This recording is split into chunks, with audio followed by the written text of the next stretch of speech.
আসসালামু আলাইকুম সুপ্রিয় দর্শক, আপনাদের ভালোবাসায় আসলাম এক অসহায় মেয়ের কাছে। আমরা শুনবো তার জীবন কাহিনী। আসসালামু আলাইকুম। ওয়ালাইকুম আসসালাম। আপু কেমন আছেন? ভালো, আপনি কেমন আছেন? এই তো আলহামদুলিল্লাহ, আপনাদের দয়া আল্লাহ তালা অনেক ভালো রাখছে। তো আপু, আপনার নামটা কি? হাসি। আপনার নাম হাসি। তো আপু, আপনার হোম ডিস্ট্রিক্ট কোথায়? বগুড়া শহর। বগুড়া, শেরপুর। তো আপু, আপনার মূলত আমাদের ক্যামেরার সামনে কেন আসছেন? আছে একটা ভালো মেয়ের সাথে বলবো। মানে একটা বিয়ে শাদী করার জন্য আসছেন? আপু, আপনার কি আগে বিয়ে শাদী হয়েছিল? হ্যাঁ। আপনার আগে বিয়ে শাদী হয়েছিল।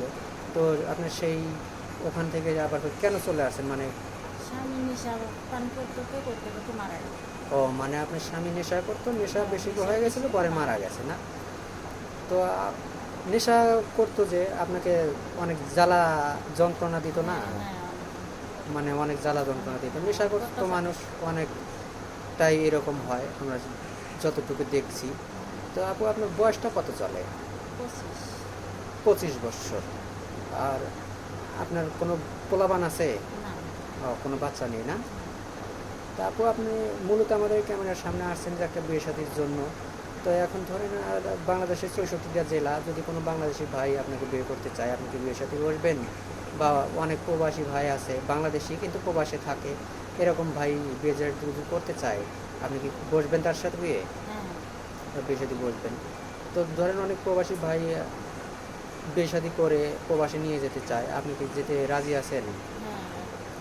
বা যদি আপনাকে দেশে রেখে যায়, তার একটা সন্তান আছে বা বুড়ো বাবা মা আছে, এরকম যদি আপনাকে দেখাশোনার জন্য রেখে যায় দেশে, তাহলে কি আপনি তাদের দেখাশোনা করবেন? হ্যাঁ হ্যাঁ, দেখাশোনা। কখনো তাদের সাথে খারাপ ব্যবহার করবেন না না, তো?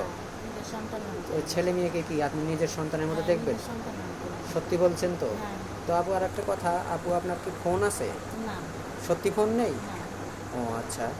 তো এই এখন অনেক প্রবাসী ভাই ওয়াইফের নামে দেখা যায় যে টাকা পয়সা দিয়ে, বা তাদের ওয়াইফের নামে অ্যাকাউন্টে টাকা রাখে, দেখা যায় যে অন্য পুরুষের সাথে পরকীয়া করে চলে যায়।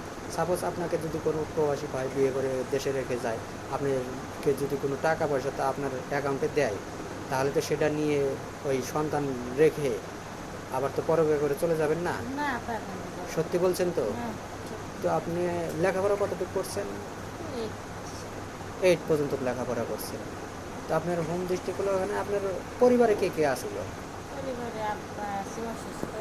ও, আপনার বাবা আছে অসুস্থ, মাটা কি মারা গেছে? হুম। ও, মা মারা গেছে। তো আসলে দেখেন যে কারো জীবন কাহিনী 2 4 5 মিনিটে শেষ করা যায় না। এখন আমাদের নাম্বার দেওয়া থাকবে, মানে ইউটিউব কর্তৃপক্ষের নাম্বার দেওয়া থাকবে, ইমো হোয়াটসঅ্যাপ থাকবে, কেউ ভিডিও কল দেবেন না, অডিও কল দিবেন। ভিডিও কল দিলে ব্লক করতে বাধ্য থাকবো। ভালো থাকবেন, সুস্থ থাকবেন, এই বলে শেষ করছি। আল্লাহ হাফেজ।